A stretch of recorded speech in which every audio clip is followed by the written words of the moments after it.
심경과니까야 저번 시간에 이 자유의지의 문제는 빼고 한다고 했지만은 가만히 생각을 하니까 번외편으로 또 이 부분에 관심 있는 분들을 위해서 자유의지에 대해서 해설을 한번 해보겠습니다. 이거는 뭐 반야심경 빼고 넘어가도 될 거라서 관심 있는 분만 들어주시기 바랍니다. 자, 행온 이것이 의지의 무덕이다. 과연 자유의지가 있는가? 또 우리가 의지, 자유의지 이렇게 쓸 때 뜻이 다른가? 기본적으로 의지는 결정의 순간에 의도적으로 선택하는 마음의 기능이고 현존하는 욕구들 사이에 가장 강력한 욕구입니다. 철학적으로 의지는 이성, 이해력과 더불어 마음의 가장 현저한 부분입니다. 그래서 이러한 의지를 자유의지라고도 부를 수 있고 원래 의지는 다른 조건들에 구속될 수도 있기 때문에 특별히 의지의 자유성을 강조한다는 의미에서 자유의지를 붙였습니다. 이 의지와 자유의지의 차이로 인해 생기는 철학적 문제의 혼란에 대해서 대부분의 이 초기 현대 철학자들은 그 둘을 구분하는 것은 틀리고 비논리적이다. 즉 모든 의지라는 것은 자유이기 때문이다 라고 주장을 합니다. 약간 과학적인 것을 빌리면 양자로는 우리가 상식적으로 가지고 있는 객관적 실체 이 생각에 반대되는 확실한 실험 증거들이 있다고 주장합니다. 그리고 반대로 상대성 이론은 보편적인 시간이라는 개념을 파괴하고 동시에 절대적인 과거, 현재, 미래의 구분관념을 부정하고 거기에 존재하는 미래라는 개념을 새로 탄생시켰어요. 미래란 어디서 오는 것이 아니라 이미 존재하고 있다는 겁니다. 그렇지만 어떤 주어진 두뇌도 원리상 자기 미래 상태를 계산할 수는 없죠. 영국의 물리학자 맥케이에 의하면은 누구에게나 자기 예측은 불가능하다. 뉴턴류의 기계적인 우주에서도 그런 것이 불가능하다고 주장합니다. 그런데 누군가 당신의 미래를 정확하게 계산한다 하더라도 논리적으로 자유의지를 박탈하는 것은 아니다. 그런데 그 예측을 말로 하기만 하면 그의 계산 틀려진다. 자, 이거 상당히 중요한 부분이라고 보이네요. 이런 일이 굉장히 많죠. 사실 이거하고 피그말리온 효과하고 비교할 만한데 완전히 반대되는 거죠. 왜 계산이 틀려지느냐? 두뇌는 말을 듣는 순간 이전과는 다른 상태가 되기 때문이다. 이런 일이 많죠. 즉 미래의 행동이 아무리 예측 가능하고 필연적이라고 해도 여전히 논리상 예측 불가능하고 자유의지라고 하는 요소를 여전히 갖고 있다. 자, 양자론의 근본 원리에 의하면 자연은 본래부터 예측이 불가능하고 원자 이하의 단계에서는 비결정론이 있다 합니다. 상대성 이론은 4차원의 세계와 모든 사건들은 단순히 거기 있을 뿐이다. 완전히 서로 배치되는 거죠. 미래는 일어나거나 전개되는 것이 아니다. 둘 다 맞는 말 같기도 하고. 자, 상대성 이론은 사건들 사이의 원인과 결과의 엄격한 사슬을 파괴한다고 말하지는 않는다. 이것이 인과의 사슬을 부정하는 것도 아니죠. 자, 자유로운 행위자란 물질 세계에서 자기 의지대로 어떤 행동을 일으키는 걸 말하죠. 그런 사람. 자유에 대한 우리의 욕망 속에는 우리가 결정하고 우리 자신이 원인되어 일어나기를 바라는 욕구가 포함되어 있죠.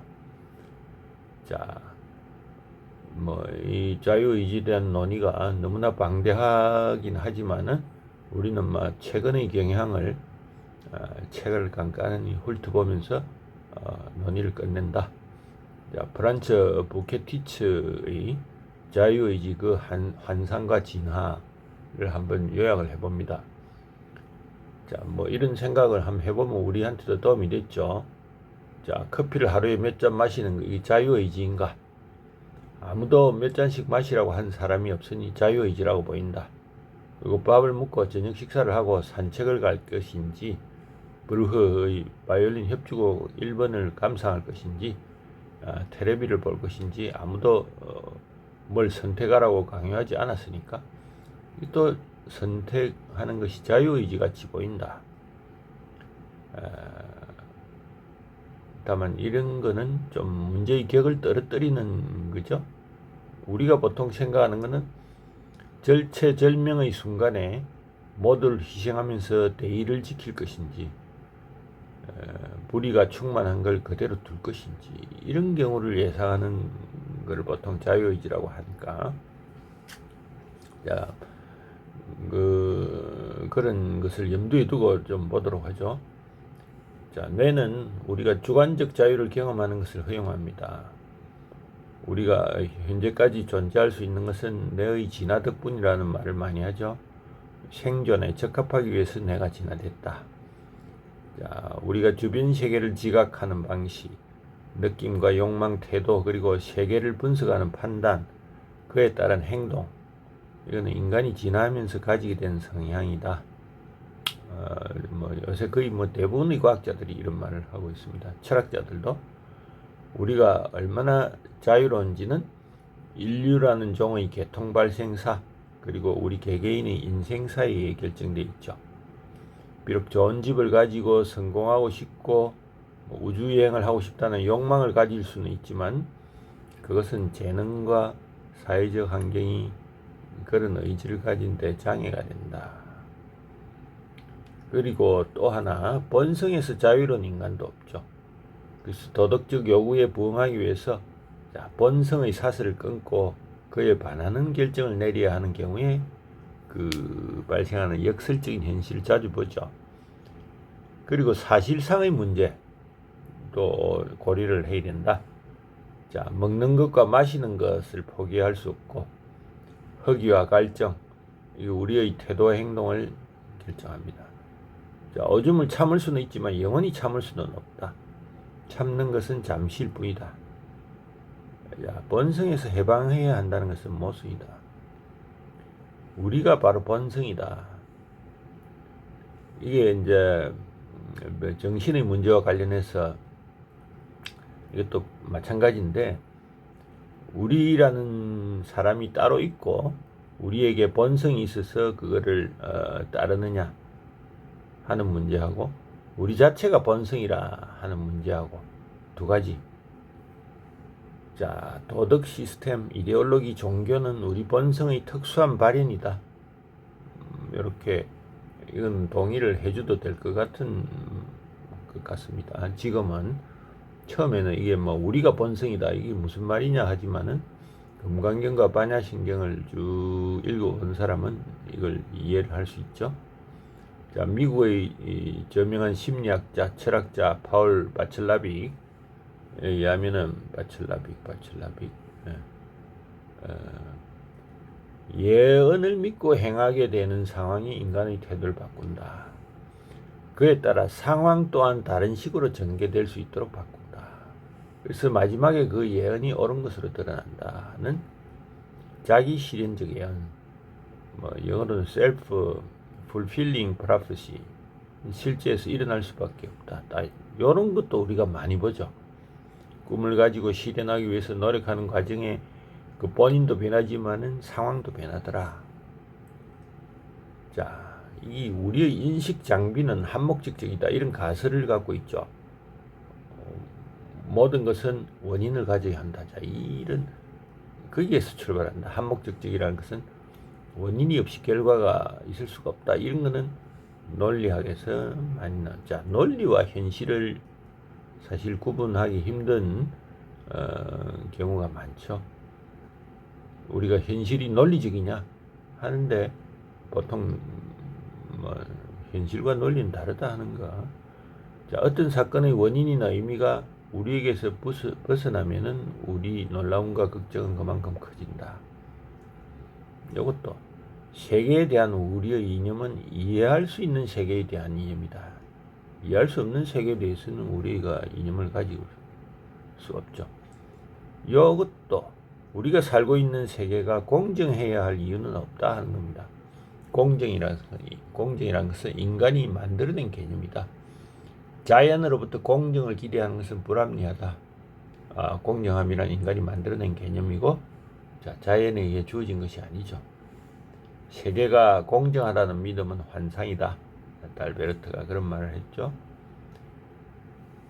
자, 그냥 자기 충족적 예언, 운명론적인 해석은 많은 경우에 세계가 특정한 방식으로 얽혀 있다. 이런 믿음으로 충분하고, 이것들만으로도 모든 사건들이 자연스럽고 자명하게 해석된다. 우리의 지각 장비는 볼 수 없는 것에 주목해 만들어진 것이 아니고, 볼 수 있는 것을 기본적으로 보기 위해 만들어졌죠. 그래서 감각적인 것을 최우선적으로 지각한다. 자, 이제 뇌의 진화를 한번 볼까요? 자유의지가 발현하는 시점. 우리의 자유의지는 의식적으로 뭔가를 하고자 해서 그런가? 더 밑의 무슨 잠재의식에서 발생하는가 하는 겁니다. 그래서 이 벤자민 리베트의 실험을 많이 거론을 합니다. 그 실험의 내용은 뭐냐 하면은 EEG 뇌파도 기계를 착용한 피험자가 뭔가 아무 때나 버튼을 눌러라 했는데 버튼을 누른 시간이 0초다. 그러니까 0초의 버튼을 누르면 뇌의 전기 신호가 0.5초 전, 그리고 피험자가 결심한 순간은 0.2초 전, 그냥 이렇게 마이너스 0.5, 0초에 버튼을 누른다. 마이너스 0.2. 자, 마이너스 0.2에 결심을 해서 누르는데 뇌의 전기 신호는 이미 마이너스 0.5에 무슨 파동이 생긴다는 겁니다. 즉, 의식이 버튼을 누를 결심을 하기 직전에 뇌가 움직인다. 막스 플랑크 연구소의 연구팀도 이거는 마이너스 10초에 벌써 이거는 뇌에 전극을 꼽아서 한 장치입니다. 자, 이 뭐 의식하고 그러면 의식이 자유의지를 사용해서 버튼을 누르기 전에 이미 무의식은 근육의 준비를 하고 있었다. 이런 해석을 많이 합니다. 근데 이 참 서로에게 유리한 입장을 부각하는데, 자유의지를 인정하는 입장에서는 버튼을 누르기로 결심한 순간과 근육의 준비를 일치화된 것으로 보고, 인정하지 않는 입장에서는 결국 자유의지라는 것은 무의식이 내리는 짓이다. 또 하나는 자유의지와는 관계가 없다. 무의식이든 의식이든 모두 두뇌가 함으로 자유의지 문제가 아니다 하는 겁니다. 우리가 이런 실험이 있다는 것을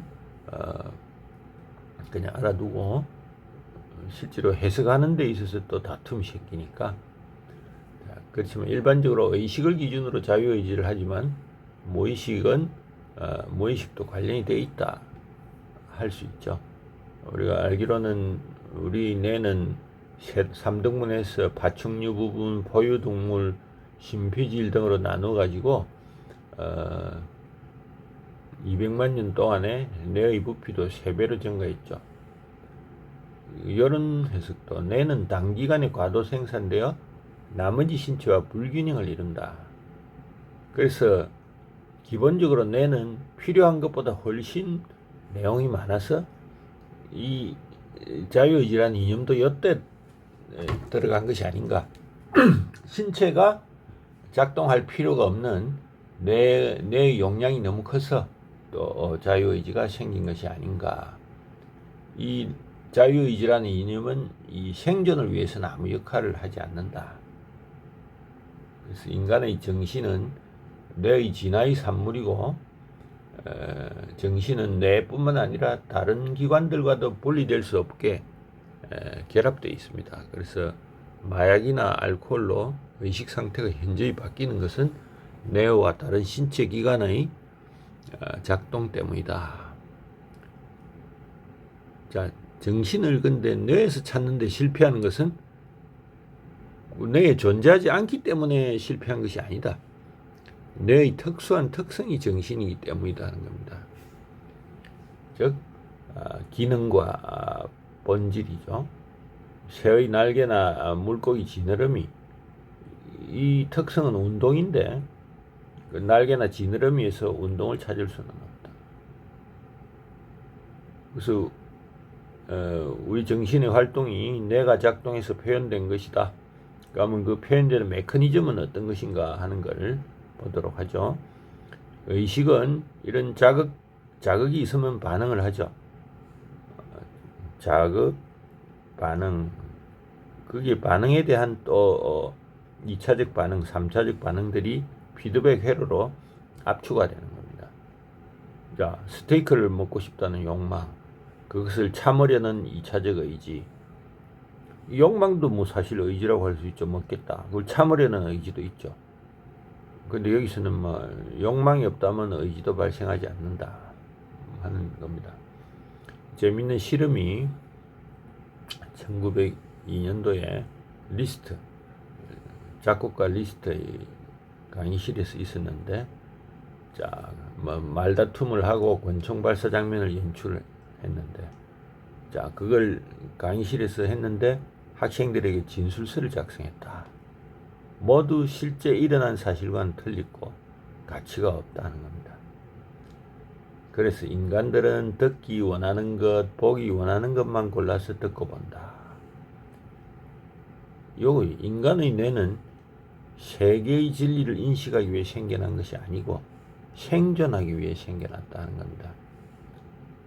그래서 이런 걸 바탕으로 우리의 자유의지는 생존 조건이 허용하는 범위 내에서 작동하는 것이다.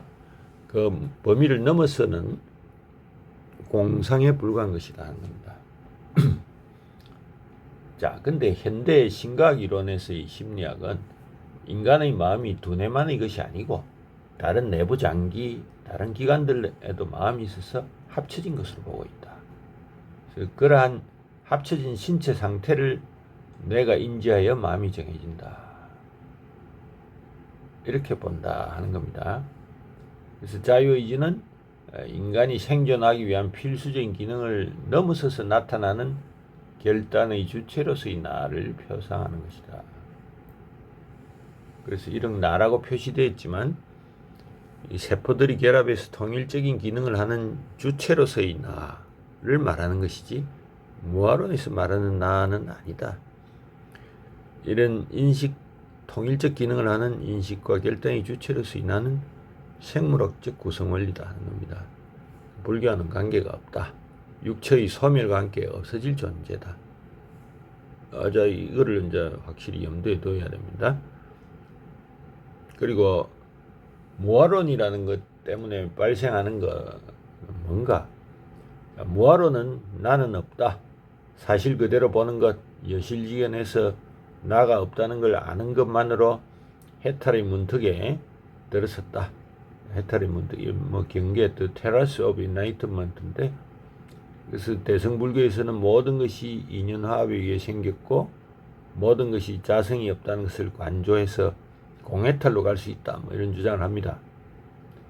그래서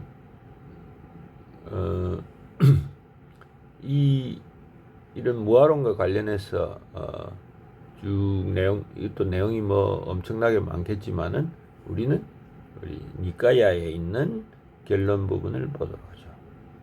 그래서 최근의 과학적 성과를 보자. 자, 이것도 좀 유명한 책인데 앤드루 뉴버거 이분이 티베트 명상 전문가를 불러가지고 혈류의 흐름을 측정을 했어요. 스펙트라고 요새는 많이 쓰는 모양인데 싱글 포톤 에미션 컴퓨티드 토모그래피 이걸 실험을 하면서 깊은 명상의 단계에 도달할 때 뇌파를 촬영합니다. 그래서 이 명상에 집중을 하자 정수리 부분의 활동이 줄어들었다. 이걸 나중에 해석을 해보면 시간과 공간을 인지하는 감각을 막은 것으로 보인다. 뇌의 앞부분은 활발한 활동을 하는데 앞부분은 주의 집중 영역이고 앞부분에 주의가 집중될수록 정수리 부분의 시공간 인지 능력이 떨어지는 것을 발견했다. 그래서 비교를 위해서 프란시스코파 수녀가 기도에 집중한 촬영에서도 역시 뇌의 앞부분이 혈류가 활발해졌지만은 언어 영역도 활발해지는 걸 발견한다. 기도를 하면서 명상에 집중했기 때문이다. 그래서 이제 나중에 수도승에게 물어봤습니다. 그때 명상의 단계에 들어갔을 때, 깊은 단계에 들어갔을 때 자기와 세상의 경계가 없어진다. 세상과 하나가 되는 느낌이 들었다. 세계가 나이고 내가 세계라고 인식하게 되었다. 이런 경험을, 즉 우주 속에 나와 우주만 존재한다. 이거를 뭐 자아가 확장됐다, 자아와 우주가 합일됐다, 뭐 이렇게 볼 수 있죠. 생물학적으로 이걸 설명한다면은 우리가 인지하는 시공간의 감각은 뭐 색성향 미촉을 아니 빛을 신의로 느끼는 것인데, 깊은 명상에 들어가면 외부의 감관이 차단돼서 감각이 주는 정보로 하는 그 피드백이 없어지죠. 그래서 몸 내부의 정보만으로 두뇌가 해석하기 때문에 이런 현상이 생긴다 하는 겁니다. 뭐 우리가 간단하게 그냥 목욕탕, 냉탕에 한번 들어가 보면은 앉아서 목만 물 밖으로 내밀고 눈을 한번 감아 보면은 목욕탕도 그 내부에 물 흐름이 있어요. 그래서 물이 움직이면서 몸도 움직이는데 어느 순간 몸과 물이 일체가 되면서 내 몸 감각이 없어집니다. 모든 것이 물인 것 같고 모든 것이 내 몸인 것 같고, 그리고 오직 남아있는 것은 그런 사실을 인식하는 두뇌의 한 점입니다. 아마 이거는 경험하면 쉽게 해볼 수 있으니까 한번 해보시죠. 그래서 그러면서도 눈을 떠서 둘러보면은 세계라는 것은 자신의 두뇌의 한 점, 그리고 나머지 세계로 밖에 없다는 느낌을 가질 겁니다. 이건 물하고 피가 밀도가 비슷해 가지고 물이 외부의 대상에 대한 지각을 방해하기 때문에 생기는 현상이다. 이걸 이제 공기 속에서 체험하는 것은 특별히 선이나 명상 등 숙련된 사람으로 사람만이 할 수 있죠. 자, 그 다음에 저명한 물리학자 폴 데이비스 교수, 책도 엄청나게 많이 낸 분이죠. 자, 변화를 체험하는 주체가 나이지 그 체험들이 나인 것은 아니다. 뭐 이건 뭐 당연할 것이고, 또 나 아닌 다른 사람을 언급할 때 그들의 육체와 인격을 동일시해서 말하지만 우리 자신을 말할 때는 관점이 다르다. 육체가 내가 아니고 내가 육체를 소유하고 있죠. 또 의식도 나의 의식이라고 말한다. 즉 육체를 소유하고 의식을 소유하는 것으로 말한다 하는 겁니다. 그래서 우리는 과거의 경험에 대한 기억을 바탕으로 나라는 것을 생각하고 완전히 물리적으로 보죠. 기억이 없는 상태, 예를 들어 놨어요. 기억 상실증 환자가 있고 나는 누구인가를 뭐 계속 의문을 품는데, 자, 이 BBC의 타임이라는 다큐멘터리를 보면은 피아니스트이자 지휘자였던 클라이브 웨어링이 20년 동안 기억 상실증으로 살면서 30초 전의 기억만 가지고 있다. 그는 과거와 현재를 모르기 때문에 나라는 개념을 가지고 있는지는 모르지만 타인에게는 무의미한 개념이다. 시간이 지나도 우리 스스로 같은 사람으로 인식할 수 있는 것은 기억을 통해서다. 인생 전체를 통해서 우리는 하나의 육체 속에 거주하지만은 육체가 상당한 변화를 있죠. 이런 변화 속에서도 우리는 자신이 여전히 똑같은 사람이라고 믿습니다. 또 뭐 이건 찾아보실 분 찾아보시고, 이 산일구조론으로 노벨 화학상을 받았는데, 과연 자기 조직하는 기전으로 생명체가 만들어진 것인지 이 산일 구조가 자기 조직하면서 장발 현상이 생긴 것이 하는 겁니다. 이 산일 구조에서 자기 조직하는 것은 자연스럽고 당연해서 장발 현상을 따로 찾을 필요가 없다고 보면은 뭐 더 논의는 할 필요는 없겠죠. 그리고 환원주의적 분석. 자, 환원주의라는 것은 사람이 있다면 이 모든 것을 분해해 가지고 보는 거죠. 단백질, 탄수화물, 지방, 뭐 그다음에 각종 인 이런 뭐 호르몬 이렇게 다 분해해서 보더라도 무생명체인 원자만을 드러내준다. 의식 역시 통합적인 개념이다. 이거를 일종의 창발된 것이 아닌가. 그래서 자기 인식은 통합적인 것이다 하는 겁니다. 경전에 나타나는 무화론들 한번 볼까요? 맞지만 이과에 보면은 어떠한 물질적 형태라 하더라도 과거 미래 현재의 것인지 불구하고 올바른 지혜로서 사실 그대로 보고 나의 것이 아니다, 내가 아니다 이렇게 보라 하는 거죠. 상유타 니까야의 무아의 특징경을 보면 몸은 무하다. 몸이 자아라면 이 몸은 고통으로 이끌리지 않을 것이다. 자, 이때 이걸 자아를 아트만으로 본다면 아트만과 몸이 다르다는 거죠. 그래서 몸은 자아가 아니기 때문에 고통도 당할 수 있다. 몸에 대해서. 그리고 몸은 무상하고 무상한 것은 행복이 아니라 고다. 그래서 고임으로 이것은 나의 것이고 나이고 나 자신이다고 여겨지지 않는다 하는 겁니다. 끝없이 반복되죠. 과거, 미래, 현재 어떤 종류의 몸이라도 이것은 나의 것이 아니다, 내가 아니다. 결국은 나라는 것은 뭐 없다는 것을 가르치고 있죠.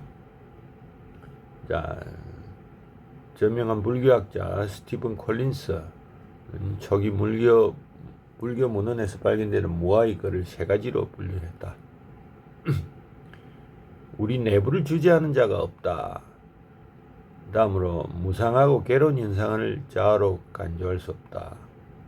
경험과 별개의 자아에 대해서 말한 것은 의미가 없다. 근데 이분들의 내용을 보면은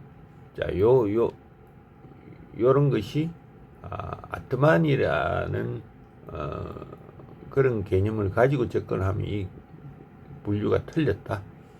그래서 처음의 유형은 영혼의 존재와 실존의 주체가 혼재되어 있는 것을 구분하지 못했다. 자, 여기 뭐 제가 항상 계속 몇 시간 전부터 말하는 영혼의 존재, 아트만의 존재와 의지와 결단의 주체로서의 생물학적 원리가 혼재되어 있어서 지금 못하고 있다 하는 거죠. 두 번째 유형은 자아로 간주할 수 없다. 이는 자바 환경에 계속 이야기를 했고, 마지막으로 우리가 일상의 활동을 하는 경험과 분리된 또 다른 자아가 있을 것이라는 가정은 잘못된 것이다 하는 거죠. 자, 뭐 정리는 지금까지 쭉 해온 글들이기 때문에 여러분들이 나중에 한번 읽어보시기 바랍니다. 다만 이 부분 불교의 교리 중에 무아론보다도 더 모순되고 오해되는 것은 없었다. 자아가 없다는 개념은 불교를 공부하는 학생들에게 암담하고 몸이 건조한 것으로 보여서 그들은 진정한 자아를 생각해낸다. 그래서 무아론은 거짓이고 경험적인 자아가 소멸되면서 진정한 자아가 실현될 것이다. 자, 이런 잘못된 해석은 유럽에서 매우 인기가 있습니다. 그래서 그것을 individuality, 개인 혹은 personality, 개성 이런 개념으로 간주하든지 그 불의 영혼의 믿음을 가진 기독교의 잔재로 보려는 유혹을 느끼죠. 사실 이런 문제는 기독교적인 것뿐만 아니라 인도에서도 불교 사상을 해석할 때 같은 견해를 보여줍니다. 그래서 부다 열반 후 2세기가 지나 부드갈라 바딘 퍼스널리스트라고 번역을 했지만은 금강경에서는 개인주의자라고 했지만 여기서는 푸드갈라론자라고 합니다. 하여튼 인도에서도 이런 부파가 생겼다. 진정한 자아가 있을 것이다. 그래서 앞 시간에도 했던 것 같은데 그런 푸드갈라에 대응하는 것이 여기 보면은 뭐 상자부에서는 재생연결식 이런 표현을 쓰고 용수는 모든 것이 공이니까 자성이 없다. 무자성을 주장하고 독자부는 역시 푸드갈라 설일체 유부는 법체가 존재한다. 유식은 무자성은 속재고 자성은 공이다. 자, 속재란 건 뭐 속된 것이고 자성이 있다는 것이 공이다. 그러면서 제8 아레야식을 주장하죠. 육세경에는 뭐 법성이 있다, 불성이 있다, 대성불교에서는 진여다, 열애장이 있다, 선불교에서는 체는 불성이고 용은 자성이다, 뭐 이런 연성성불의 개념을 주장합니다. 그래서 이런 걸 다음과 같이 믿을 수도 있다 했는데, 자, 세속은 무상하고 무상한 것은 고라고 했죠. 진정한 자는 허구의 자아와 대비해야 한다. 그런데 진정한 자아의 존재에 대해서 경전에 명백하게 진술된 단 하나의 구절도 찾을 수 없습니다. 자, 이 모두가 이런 무아론을 벗어나려고 했는데 아비달마는 엄격하게 그걸 해석했죠. 불교의 영향력을 기준으로 세 가지가 상자부, 중간학파, 대성불교. 이 보면 이런 용어도 알아놔야 되겠죠. 스타비라 학파, 그리고 마하상기카, 중간파, 대성불교, 마하야니스트, 마하야나가 대성불교죠. 그래서 실제로 푸드갈라의 활동과 관련하여 영원한 요소를 가정해야 한다는 그 실제적이고 이론적 필요가 너무 강해서 다른 학파도 뭐 설거머니 소개할 수밖에 없었다 하는 겁니다. 자, 뭐 불교는 한 줄의 진주를 하나의 실로 엮는 것 같은 자아는 거부한다. 과거부터 지금까지 똑같은 인간이 살아왔다는 것도 부정하고, 그 진주를 엮는 방법은 학파에 따라 다른데 진주를 모아놓았다는 점은 같다. 그래서 스타비라 학파는 이런 구성체의 다양함과 독립성에 대해 대응할 이유가 거의 없는 걸 알고 있었고, 그것이 인생에 대한 사실의 하나이기 때문이다. 그래서 이런 사건의 고리로 인하여 비록 계속적으로 구성체를 바꾸지만 구성체는 계속 존재해야 하고 서로 꿰어져 있지만 줄이 없기 때문에 인가의 계속적 흐름을 방해해서는 안 되도록 상당한 주의를 기울였다. 그리고 그러한 간격의 붕괴를 제거하기 위해서 후기 상자부는 바왕가라고도 하죠. 생명의 연속체라는 이론을 주장한다. 잠재의식의 의식의 밑에 생명 연속체가 존재한다. 즉 표면의식에 아무것도 발생하지 않을 때라도 잠재의식은 계속적으로 존재한다. 뭐 이런 주장을 했고, 이 밑에 매우 미묘한 의식의 계속된 존재가 있다. 또 대중부는 이 까르마가 잠재의식에서 성숙한다. 뭐 이런 그걸 주장을 합니다. 자, 이거 뭐 너무 늘어지는데 생명 연속체는 했기 때문에 상자부 넘어가고, 또 그 생명 연속체가 재생 연결식을 개성한다. 이 윤회를 주장하기 위해서 이 재생 연결식이 19가지다. 이건 결국 뭐 유식의 제8 아리야식하고 같은 거죠. 자, 설전부는 오온이, 이 보면 여기는 오온이 이전한다는 주장입니다. 일미온이. 그리고 화지부는 세 종류의 온을 구분해서 적각적인 것, 한생의 윤회의 끝까지 유지하는 것, 이렇게 해가 중생사온, 이런 이론, 이런 것이 전부 아비달마파의 논리적 구석을 벗어나려는 것이었다. 하는 겁니다. 그래서 불교는 뭐 사실 불교라기보다도 불교를 믿는 사람들이 진정한 자아에 대한 믿음을 가졌죠. 이게 없다면은 사실 종교로서 매력이 많이 떨어지니까요.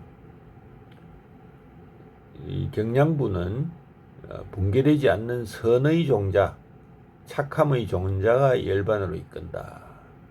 또 경량부와 유식학파들은 내적인 유익한 다름만은 없어지지 않고 구성체 내부의 종자의 형태로 있다. 뭐 이런 주장. 전부 비슷한 이걸 다 그 논리를 벗어나기 위한 거죠. 그래서 상자부는 이것이 뭐 잠재의식이다 해서 중요성을 최소화했는데 다른 부파들은 법성, 진여, 법신, 열애장 이런 것들을 보고 있다. 이런 모든 이론들은 우리가 가지고 있는 자아에 대한 본능적인 믿음, 경험들을 무아론과 결합하려는 시도죠. 이러한 결합할 수 없는 것을 결합하는 방법의 절정이 마상과 무착의 아리아식이다. 제8 아리아식 많이 들어봤죠. 이거 있어서 뭐 윤회한다. 사실 근데 아리아식 주장하는 사람들은 유식학파에서 소수파인데 이들로 인해서 유식학파가 유명해졌다.